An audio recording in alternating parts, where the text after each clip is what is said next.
Part है।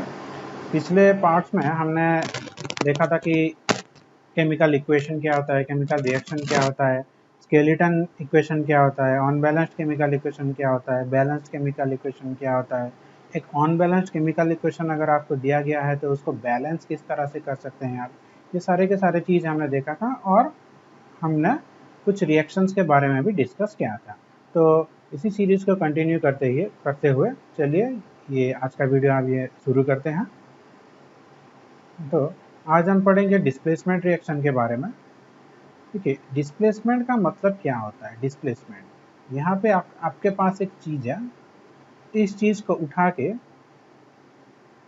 किसी दूसरी जगह पे रख देना, ये हो गया डिस्प्लेसमेंट। एक चीज़ है उसको एक जगह से दूसरी जगह को ले जाना, इसको हम बोलते हैं डिस्प्लेसमेंट। तो अभी यहाँ पे डिस्प्लेसमेंट रिएक्शन में क्या होता है, जब भी ये रिएक्शन आता है केमिस्ट्री में, हम ये एटॉमिक और मॉलिक्यूलर लेवल की बात करते हैं, जो कि हम अपने आंखों से नहीं देख सकते। ये जो रिएक्शन आ रहा है ये हम अपने आंखों से नहीं देख सकते। तो यहाँ पे क्या होता है, एक एलिमेंट दूसरे एलिमेंट को रिप्लेस करता है या फिर डिस्प्लेस करता है। मान लीजिए यहाँ पे एक एलिमेंट है इस कंटेनर में दूसरा एलिमेंट है। जब इसको आप मिक्स कर देंगे तो ये वाला एलिमेंट, यहाँ पे जो एलिमेंट है, इसको डिस्प्लेस कर देगा, इसको हटा देगा और इसका प्लेस खुद ले लेगा। ठीक है, इसको हम बोलेंगे डिस्प्लेसमेंट रिएक्शन। चलिए समझते हैं इसको। तो डिस्प्लेसमेंट रिएक्शन में क्या होता है, one element displaces other element. जैसे कि ये देखिए, ये आयरन है, Fe आयरन का सिंबल होता है। एस का मतलब क्या है, ये सॉलिड, मतलब आयरन सॉलिड स्टेट में है। इसको जब आप कॉपर सल्फेट के अंदर डालेंगे, ये हो गया कॉपर सल्फेट। ठीक है, ये एक्यू का मतलब है एक्वस सोल्यूशन। अब एक्वस सोल्यूशन क्या होता है, हमने पिछले वीडियोस में बात कर चुके हैं। फिर भी जो एक्वस सोल्यूशन, वो सोल्यूशन होता है जहाँ पे एक्वा मतलब वाटर सॉल्वेंट का काम करता है, तो उसको हम बोलेंगे एक्वस सोल्यूशन। तो जब आयरन को लेके आप कॉपर सल्फेट में डालेंगे या फिर इन दोनों का रिएक्शन करवाएंगे तो क्या हुआ, देखिए आयरन एक मेटल है, कॉपर भी एक मेटल है।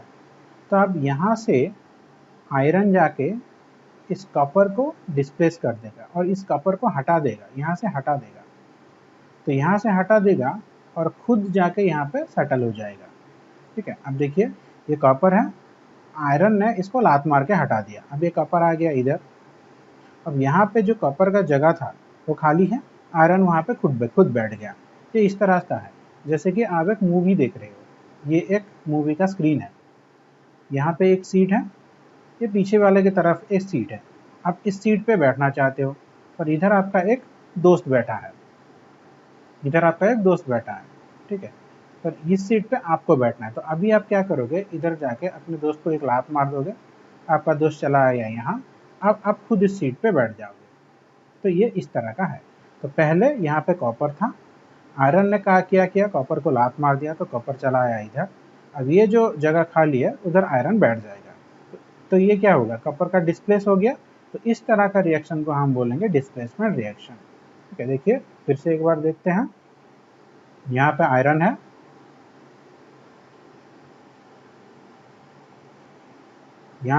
है, आयरन क्या करेगा, कॉपर को लात मारेगा, कॉपर डिस्प्लेस हो जाएगा और आयरन आके इधर बैठ जाएगा। देखिए यहाँ पे आयरन बैठ गया है, ये पहले कॉपर सल्फेट था, यहाँ पे आयरन सल्फेट हो गया है और कॉपर इधर चला आया है।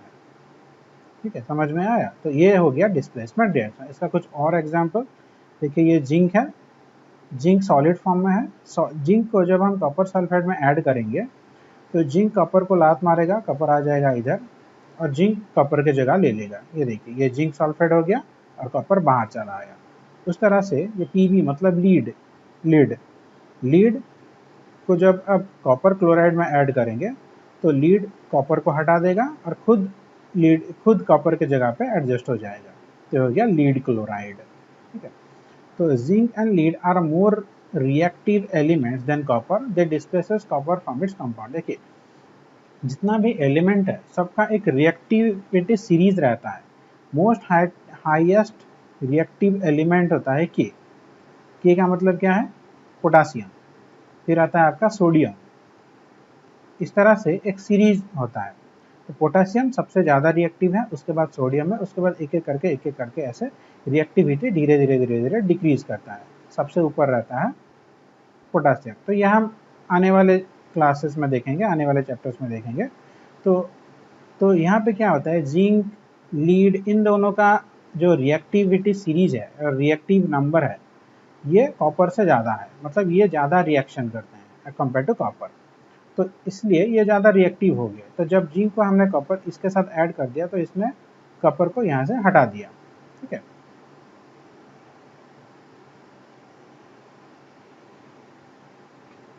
फिर आ गया double displacement reaction. Single displacement reaction और डबल डिस्प्लेसमेंट रिएक्शन क्या होता था।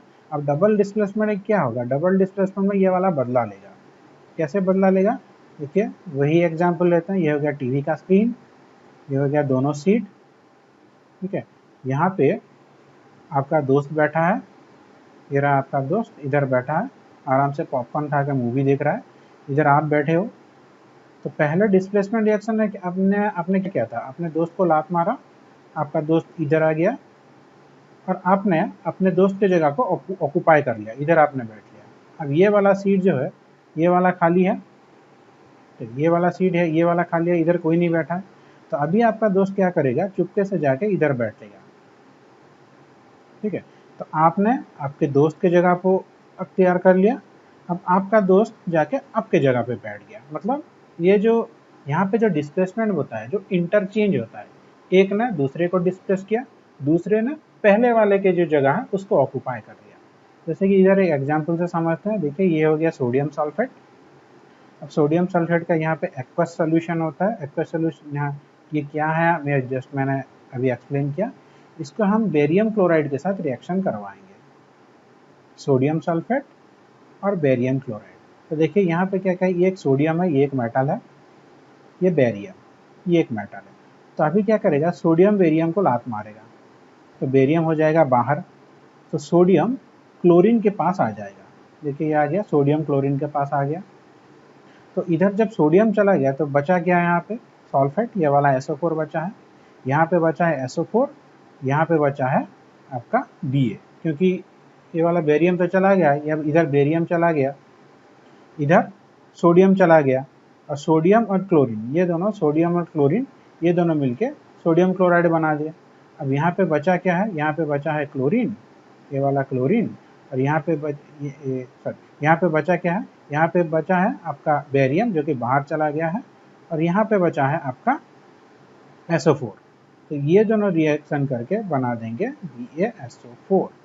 ठीक है, या सोडियम क्लोरीन के साथ अटैच हो जाएगा, ऐसे इस तरह से सोडियम क्लोरीन के साथ अटैच हो जाएगा, बेरियम सल्फेट के साथ अटैच हो जाएगा। ठीक है, तो जिसको हम बोलेंगे डबल डिस्प्लेसमेंट रिएक्शन।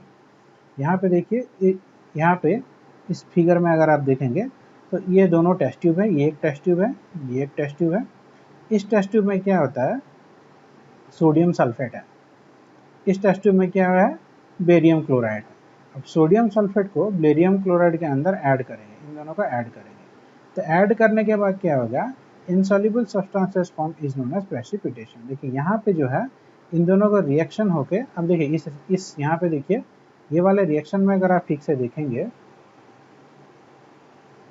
तो ये दोनों, ये है एक्वस सोल्यूशन, ये है एक्वस सोल्यूशन, मतलब दोनों लिक्विड है। दोनों लिक्विड अगर मिलेंगे तो यहाँ पे एक लिक्विड बनेगा और एक सॉलिड बनेगा, ये इनसॉल्युबल सॉलिड बनेगा। तो यहाँ पे ये छोटा छोटा इस तरह से क्रिस्टल्स बनेगा, इस तरह से छोटा छोटा क्रिस्टल बनेगा। अब ये क्रिस्टल इसके अंदर डिसॉल्व नहीं होगा, तो इसको हम बोलेंगे प्रेसिपिटेशन। क्या होता है प्रेसिपिटेशन, जब भी हम दो केमिकल का रिएक्शन करवाते हैं तो दोनों लिक्विड स्टेट में होता है। इन दोनों के रिएक्शन होने के बाद जो प्रोडक्ट निकलता है उसमें से एक हो गया आपका लिक्विड स्टेट में और दूसरा सॉलिड स्टेट में आ गया, तो ये वाला इसके अंदर डिसॉल्व नहीं है, तो इसको हम बोलेंगे precipitate. Any reaction that produces A precipitate can be called a precipitation reaction. अब जो रिएक्शन जो कि प्रेसिपिटेट बना रहा है उसको हम बोलेंगे प्रेसिपिटेशन रिएक्शन। ठीक है,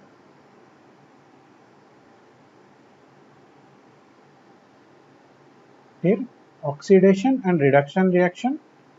अब ऑक्सीडेशन और रिडक्शन का मतलब क्या है? ऑक्सीडेशन का मतलब है किसी भी चीज के साथ ऑक्सीजन का ऐड होना, उसका हम बोलेंगे ऑक्सीडेशन रिएक्शन। जैसे कि ये वाला हो गया एडिशन ऑफ ऑक्सीजन। अब जब हम कॉपर को ऑक्सीजन के साथ रिएक्ट करेंगे, यह है कॉपर, यह है ऑक्सीजन, कैसे रिएक्ट करेंगे? उसको हीट देके, उसको गर्म करके, तो ये हो गया उसका प्रोडक्ट कॉपर ऑक्साइड, ये बनेगा। ठीक है, तो ये हो गया आपका ऑक्सीडेशन रिएक्शन। ऑक्सीडेशन का मतलब है कोई भी मेटल के साथ ऑक्सीजन ऐड होना। अब ये कैसे ऐड होगा? जब उसको हम हीट सप्लाई करेंगे। रिडक्शन का मतलब क्या होता है? ऑक्सीजन वहां से हट जाना, ऑक्सीजन का हट जाना वहां से।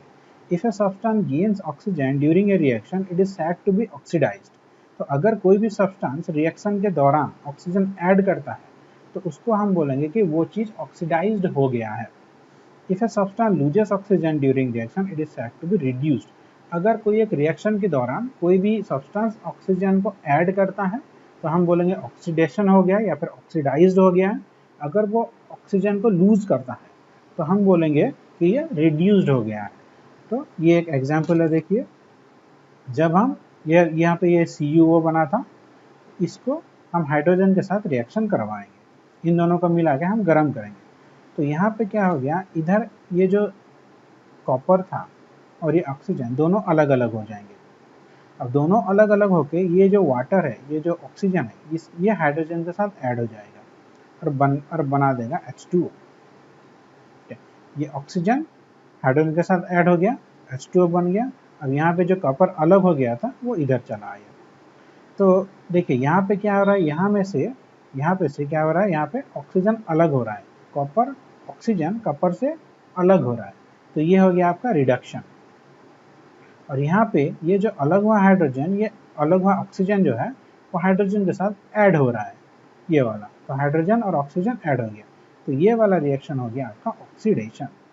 तो कोई भी रिएक्शन में अगर ऑक्सीडेशन और रिडक्शन दोनों एक साथ हो रहा है, जैसे कि ये वाला इक्वेशन, इधर ऑक्सीडेशन भी हो रहा है और रिडक्शन भी हो रहा है, तो इस तरह का रिएक्शन को हम बोलेंगे रिडॉक्स रिएक्शन। ये रिडॉक्स रिएक्शन बहुत ही ज़्यादा इंपॉर्टेंट है, ये लगभग एग्जाम में आता ही आता है।